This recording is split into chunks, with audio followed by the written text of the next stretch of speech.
في بيوت فيها أنفاس بشر، وفي بيوت فيها أنفاس بركة.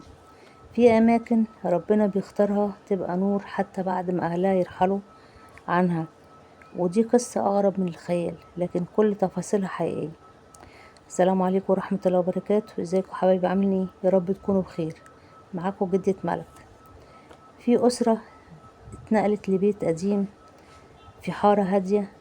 البيت كان واسع، بس مر عليه سنين من غير ما حد يسكنه. ومن أول ليلة حصل شيء غريب. الساعة 4 الفجر صحيوا كلهم على صوت واضح بينادي: قوموا صلوا، قوموا صلوا.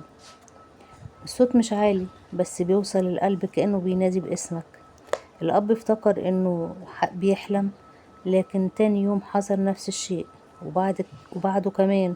وعلى الحال ده كذا أسبوع. ركبوا كاميرات ومفيش أي حد ظهر في الكاميرا، ولا تسجيل طلع منه صوت.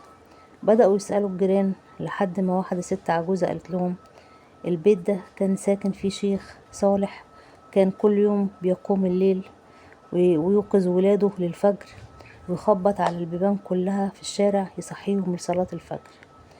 مات وهو ساجد، وعمره ما ساب ولا انقطع عن ذكر الله. العيلة كلها سبحان الله حالها اتغير، وكلهم بقوا بيقوموا يصلوا كل يوم على الصوت ده، وقلوبهم مطمئنة كأن في حد بيراعيهم.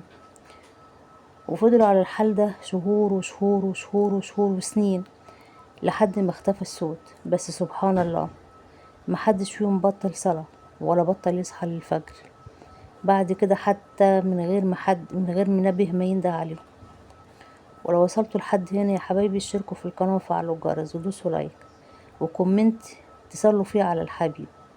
وفي النهاية بقول ان القلوب اللي بتحب ربنا ما بتموتش، ولو مات الجسد بيعيش الأثر. ويمكن تكون انت سبب نور لغيرك حتى بعد ما ترحل. كانت معاكم جدة ملك، وسلام يا أغلى الناس.